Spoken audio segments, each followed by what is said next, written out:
gabadhan dhalinyarada ah ee asawirkeeda u jeedaan waxaa la yiraahdaa Coco Bulle waxay dhawaan gaartay 1 million subscribe oo YouTube ah laakiin in damiirka qofnimo lagu kala duwan yahay ayaan rabaa inaan idin sheegay kuwa qaar waxay sameeysan jireen xaflado dhar loo soo xirto iyo music in la nikiyo laakiin gabadhan waxay sameysay wax ka duwan oo bini'aadanimada u wanaagsan damiir Soomaalinimada muujinayo 5,000 oo Soomaaliyeed oo qoys oo danyaro oo ku nool magaalada Jowhar ayay u dhistay ceel ay ka helaan biyo macaan laakiin arinta kale oo cajiib kale oo inaan muuqaalkan aan sameeyo ugu kalifto waxay tahay xitaa waa ay hadli weysay markii ay dul tagtay ama ay hor tagtay dadkii ay ceelka u dhistay farxadda iyo quruxda ka muuqatay ila arag horto أنا فرحسنا أنا ما أنت ماشي ما هذا كل يني لكل ما وجياشي زاد كقرحت بس أي سودا بس laba kelimo oo isku xigta xitaa way dhihi weysay qaar kamid ah dadkii laakiin ayaa iyana erayadan ku yiri gabadhaas yar ee dhalinyarada ah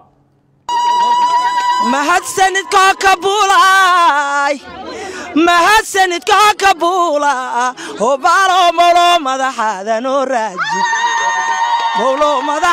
no raajiya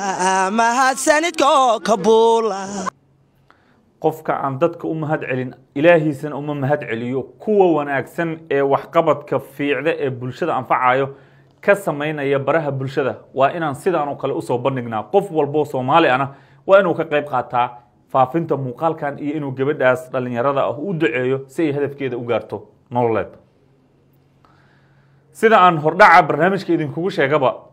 gabadhan waa wada taqaanaan dhamaantiin idin bari maayo waliba intiina badan waxa la yiraahdaa Kawthar Maxamed Bulle waxay caan ku tahay magaca Coco Bulle oo ay baraha bulshada ku isticmaashaa laakiin arrin cajiib ah ayay sameysay oo ka duwan dhammaan dadkii kale ee u dabaaldegaya 1 millionka ha ahaato YouTube ama Facebook ama sidoo kale TikTok meel walbo loogu dabaaldego 1 million subscribe ama followers wax ka fiican dadkii hore ama ficil muujinayo wanaag ayay sameysay gabadhan ka hor intii aan gaarin 1 millionka ayay si qorsheysay inay ugu dabaaldegto ceel biyood ay u dhisayso dad danyar ah gabadhan haddaba waxay go'aansatay ceel biyoodkaasi inay ka dhisto magaalada Jowhar ee caasimadda dawlad goboleedka Hirshabelle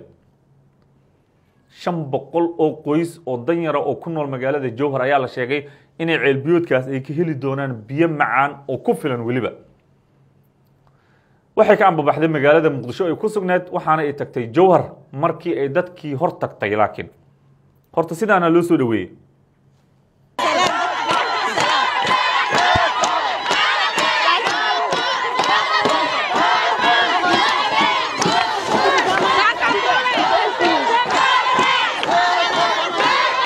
marwo fertility center xarunta ugu fiican daaweynta cudurrada keena dhalmala'aanta rag iyo dumarka nagu dooro daaweyn qaliin iyo bacriminta IVF waxaan kula jirnaa ilaa aan dhabta kuu saarno ubad ilaahay idankii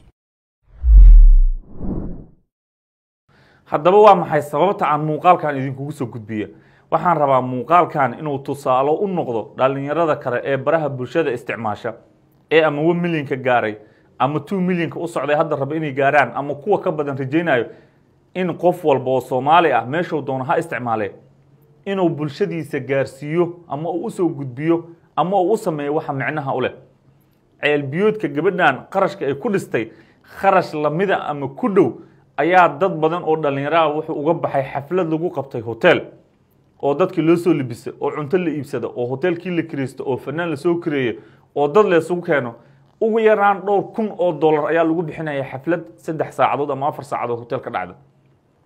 laakiin wax macna oo ilaahay abuuro oo ku jira ama ka soo baxaya ama faa'iido oo adduun iyo aakhira labadaba ma jiraan adduun iyo aakhira labadaba khasaare noqonaya laakiin gabadhan waxay shaqaysatay wax xitaa maalinta ay geeriyooto u soconaya ajirkooda biyuhu sidaan wada ognahay waa waxa ugu muhiimsan noolaha cuntada xataa iyaga ka muhiimsan la'aantood nolol ma jirto sidaasi darteed dad ayay nolol u sameysay qofkuna marka uu nolol u sameeyo dad waxay ka mid yihiin waxyaabaha aan dhamaanin ama hadduu qofku dhinto xataa ajirkooda u socdo sidaasi darteed waxaan leenahay Kawthar shaqo fiican baad qabatay arrin fiican oo dhiirigelin mudan baad qabatay waana kugu taageerinaa waana kugu dhiirigelinaa horu soco walaashay intaas ka badanna waa laga rajeenayaa ballanqaad ay xitaa dadkii hore ugu sii sameysay mar kale laakiin qof walba waa inuu ku daydaa gabadhaas dhalinyarada ah aad iyo aad baa u mahadsantihiin muuqaalkan haddii uu kusoo gaaro waxaan ka codsanay inaad leeg noo saarto siina sheer garaysa gabadhaasna aad fariin dhiirigelina ugu reebto qaybta commentiga waa mahadsantihiin saaxiibayaal gabadhan waxaa lagu magacaabaa Coco Buule waxay samaysay arin ee dad badan oo masaakiin ah ay ku farxeen kulligiina waa ku mahadsantihiin taageeridiina iyo soo garab qabateen gabadhan lagu magacaabo Coco waa gabar dhalinyaro haddana waa YouTuber dadkuna way jecel yihiin ayaa waxay u dabaaldegtay isbuucan 1 milyan oo subscribe dhanka YouTube-ka 800k 900k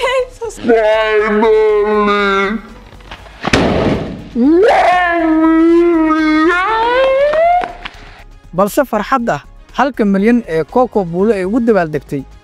iyadana waxay kaga farxisay dad badan oo masaakiin ah maadaama ay u samaysay wax ay u baahnaayeen Coco arinta ay samaysay adduun iyo aakhiro ajir ayaa ugu socon doono waxayna mudan tahay in lagu amaano looguna duceeyo 1 milyan ee Coco ay ka gaartay YouTube-ka iyada uguma horeyn ee waxaa kaga horeeyay YouTube-ka dhalinyaro Soomaaliyeed oo gabdho iyo wiil iskugu jira balse ma dhicin arintan ay Coco samaysay inay sameeyaan dadkii kaga horeeyay YouTube-ka 1 milyan gaaray xitaa wax u dhow arinta ay samaysay Coco ayaa ah in 500 oo qoys oo Soomaaliyeed oo biyo la'aan ah ayaa ceel biyood u qoday waliba iyadoon cidna ku garabsiin oo maankeeda iyo garaadkeeda ayay ugu garatay in ceel biyood ay u qodo qoysaskan Soomaaliyeed Coco YouTube-ka waxay ku jirtaa muddo 2 sano ah haddana wixii uu alle uu ka siiyay YouTube-ka dadkeedii ayay intii ay awoodo ku soo celisay oo ay saaciday kuwa u baahan in la saacido Coco YouTube-ka waxay ku soo biirtay 28kii July sanadkii 2023 YouTube-ka aad daawanaysan waa Coco Buule oh my god markii loo furay YouTube-ka muddo kooban ayay ku heshay taageerayaal badan muuqaal walba ee soo dhigtana dadka ku xiran way jecleystaan على كل حال waxaan aad ugu faraxsanahay inaan maanta iyo wixii ka dambeeyo aad noqotay qof YouTuber ah Coco arintan wanaagga ah ee samaysay darteed waxay cadeynaysaa in dadkeena ay isgarab qabsan karaan waxna u qaban karaan kuwa u baahan in la garab qabto oo la saacido iyadoon dawlad iyo hay'ad midna wax laga sugin sidoo kale gabadhan Coco markii ay dalka ku soo laabatay ayaa waxay wax u qabatay sidoo kale ardayda maqalka la dadka TikTok ku bixiya lacagaha qabyaaladda waxaa mudan in ay gabadhan Coco ay ku daydaan oo ay lacagtoodii ku bixiyaan sidii ay dadkoodii u baahan in wax loo qabto ay u saacidaan taas oo ay ku heli doonaan ajir adduun iyo aakhiro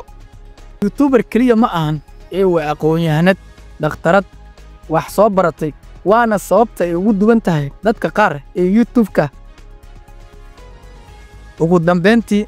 gabadhan Coco Buule waxaan ku amaanaynaa wanaagga ay bilowday ee mudan in lagu daydo sidoo kalena YouTuberada ay ku dayan doonaan sidoo kalena dadka Soomaaliyeed waxaan ku waaninaynaa in dadkoodii kuwa mudan in lagu xirnaado ay ku xirnaadaan haddii aad muuqaalka halkan la soo gaartay channelkaadu waa subscribe saar walaalkay walaashay waa mahadsantahay muuqaalkana like sii saar kala kulmeeda maxaa isku ognahay khayr caafimaad badan bye bye